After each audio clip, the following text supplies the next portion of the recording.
What's up and welcome to Cleats to Whistle podcast. I am Brad Valdez, and this is episode 8. Today we have a new assistant coach here at Western High School in Louisville, Kentucky. This is Brian Stidham. He is going to be with Coach Crow. First year. Is this going to be your first year coaching with him? First year coaching football with him. We did basketball at Dawes 5 or 6 years ago. So okay, with his girls? Yeah. Oh, that's what's up, man. Yeah. That's what's up. Yeah. Hell yeah. Hell yeah, man. Well, we're just gonna get into the podcast. Like I said, this is episode 8. Brian Stidham. So did you grow up in Louisville? Yeah. Grew up over by Churchill Downs, what I guess now is known as the red lot for the U of L football stadium. Grew up right there called First Street Park. So grew up as a South End kid. And there you go. Did you where'd you play Little League ball, and where did you go to high school? Little League ball, we played at the Boys and Girls Club over off Taylor Boulevard. The South Louisville Raiders is what we was called. And then from there went on to Iroquois Middle and Iroquois High School. Played football over there for Bill Jarbo. Okay, love it, man. Love it, man. So what position did you play when you played ball? Man, so we ran the wing tee back in the day. So I played a little bit of slot back, wing back for us, and then on defense I played cornerback. Oh, okay. So they kind of moved it around a little bit. You know, back then we probably had 30, 35 kids, and you played offense, defense, and special teams, and you didn't come off the field. You're the utility guy, man. You was all over, plug and play, baby. Absolutely. So you and Crow have a good friendship, man. So it goes way back. Oh man, yeah. So me and Crow, we started coaching 25 years ago, I guess, and just through the decades, we've came across each other and coached against each other, and then finally. Actually tried to work with Crow one time at Valley, went over there to get a job. This is the backstory for me and Crow. He said, hey, man, come interview for this security job over here. I said, cool, got it. You're not going to get the job, though. I said, why not? He goes, because I got to reapply for my job. I'm getting the job back. So from then on, I was like, man, I know I got to hang out with this guy. And then it's just our friendship has blossomed. Went to Dawes with him and coached. A couple years back, Crow was actually in my wedding, so we've become really, really good friends over the years. That's what's up. Shout out to Crow. Yes, man, he's a good dude, man. I love coaching with him. I'm trying to, man. I'm going to see how this works out. If I can get this gig and come back to this place, man. I love Western. I've actually did like 3 podcasts already here. I did Tori, I did Coach Britt, and now I'm doing you. Oh, and I'm doing. I did Crow too, so geez, man. Okay. Western's all about it, man. We got to get you some Western Warrior gear then, get you the updated gear. Yeah. Give you a quick podcast update. We actually partnered with Abbott's Crafts for a 5-episode deal. So from episode 6 to 10, you will see an ad for them. Very excited about this. If you don't know what they do, they actually made custom logo cups. This is actually the 4-in-1, and they made me a custom towel. So go check it out. Big guy season's coming out. You're going to see a lot of dudes walking around wiping their head off. So you might as well go get a custom made one. So go check them out, Abbott's Craft. Is there any mentors, man, that you would like to shout out right now? I'll give you the floor and just, shout them out, man. Oh, man. Wow. Going back to Little League, Whitey, John Shearer, he ran the Boys and Girls Club and just showed me what a father figure looked like off the field. Whitey did everything for us, took care of us. Once we got to high school, Bill Jarbo, phenomenal guy, great character, guy knew his football, X's and O guru. The guy that probably pushed me the most towards football and the passion would be Coach Weeks, Willie Wilson. I stay in contact with Coach Wilson to this day.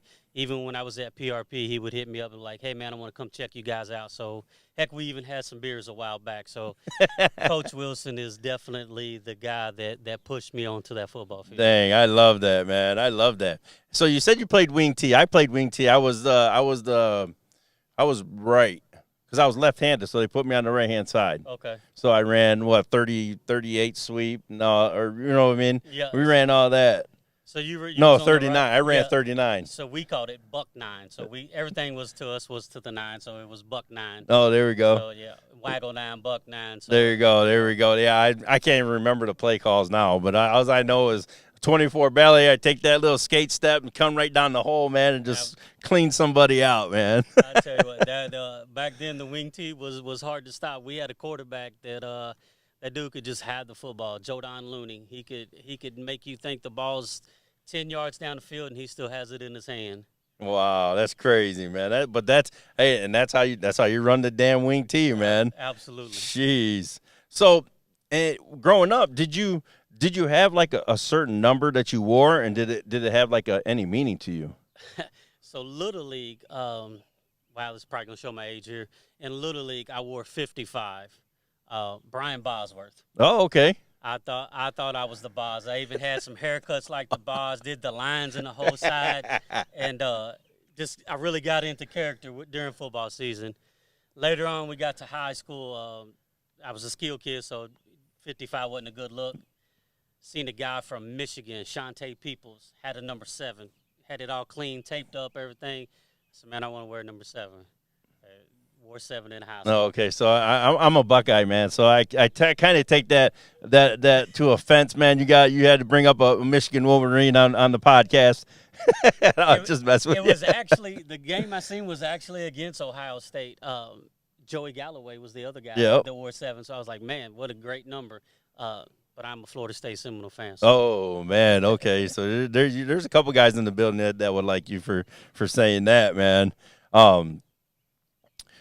Did you have any accolades as a player?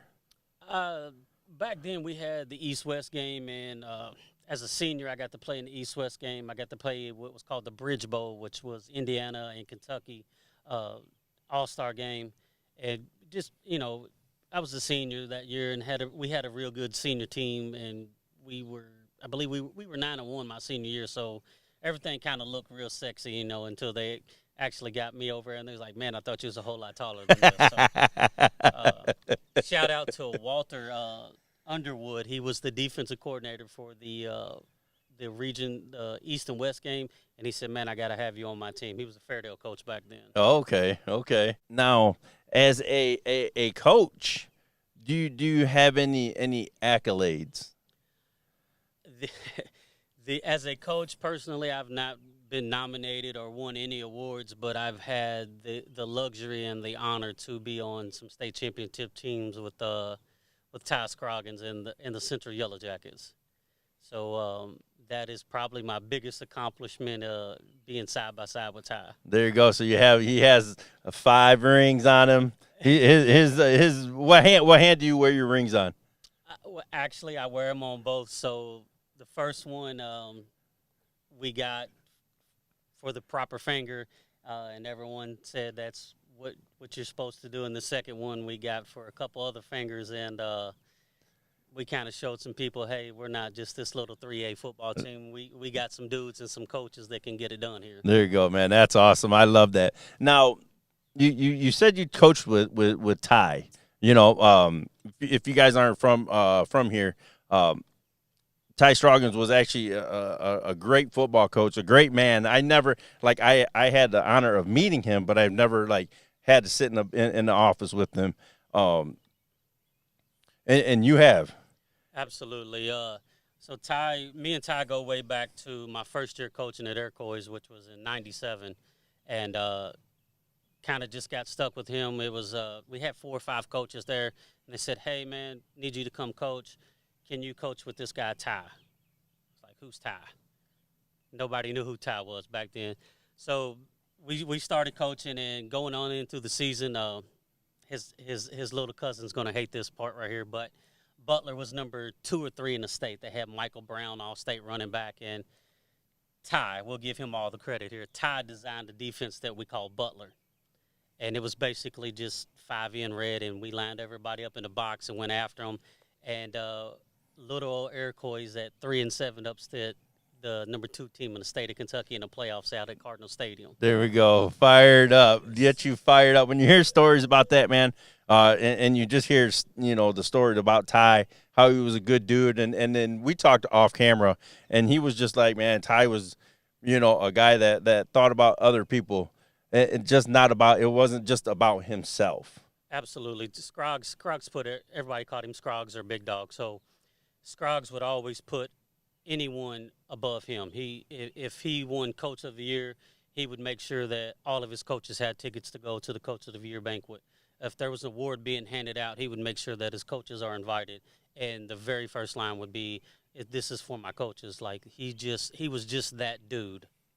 That's awesome, man. That's awesome. Like I say, it's an honor, man, to actually coach or talk to a coach that actually got to kick it with him, man. And you can just feel like you ooze, the confidence of him when you talk about him, So it's cool. I tell you, man, that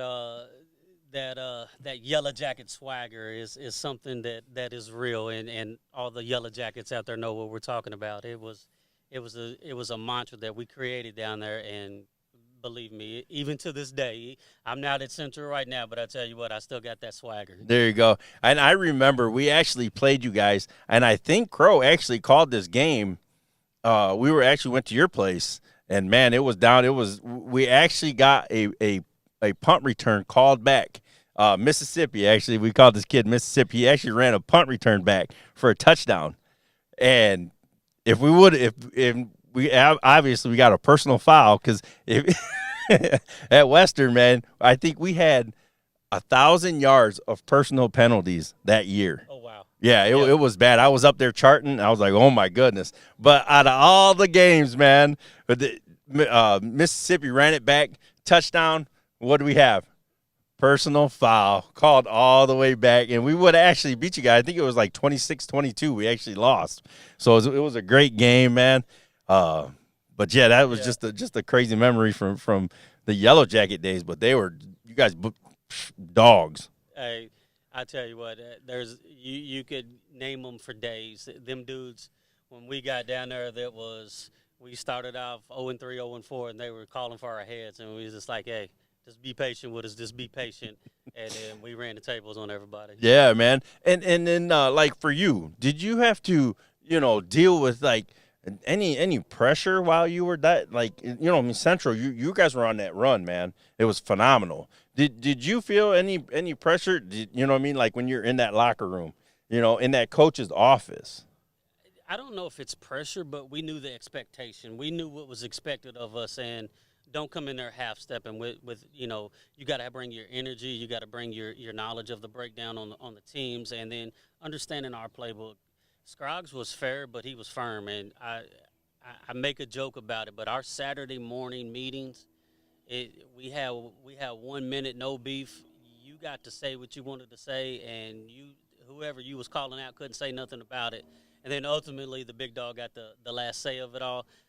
But there was some moments in that room that it let you know you keep each other in check, and this is how we're gonna go about a business. So the pressure in the games and in practices, the practices and the coaches' meetings were way more intense than the games for us. We knew we had dogs. We knew we had watched it all, and occasionally some coaches had to bump heads a little bit, and that was all right. That was all right. That's what it's about, man. Brotherhood. This is the brotherhood.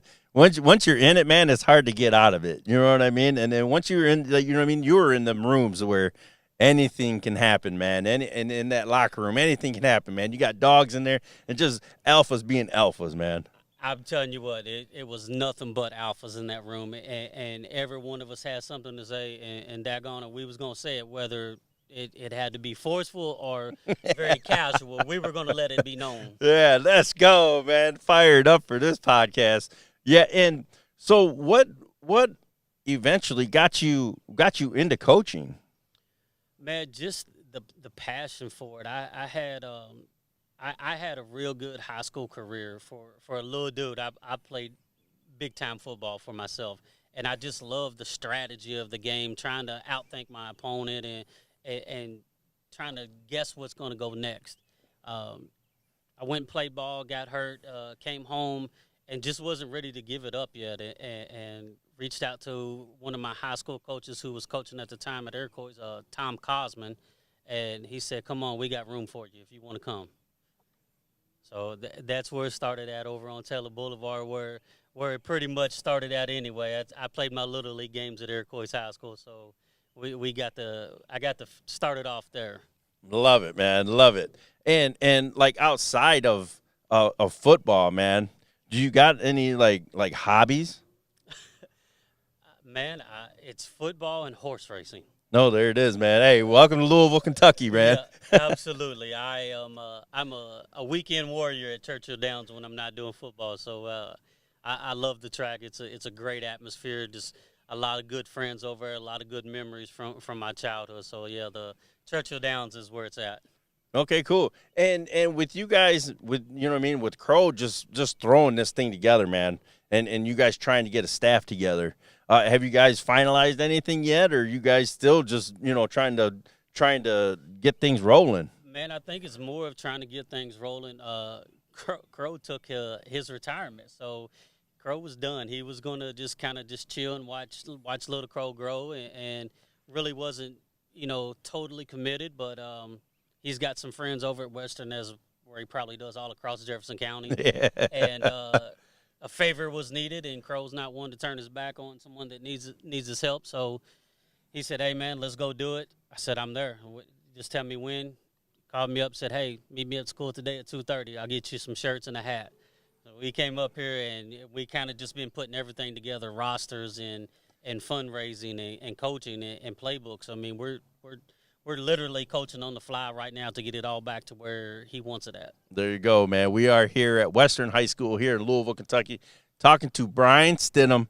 Man, this is actually a great podcast, man. I love getting to know you. You're gonna see these guys. I'm actually gonna try to break down 4 teams I'm going to cover this season, and obviously Western's gonna be one of them, man. And you're gonna see Brian a lot. You're gonna see Crow. And Big E, I got to get Big E on here. Shout out Big E. You'll be next, man. I'm waiting for you. But man, this is a great podcast, and I just want to say thank you very much. And we just met like right now. Right, absolutely.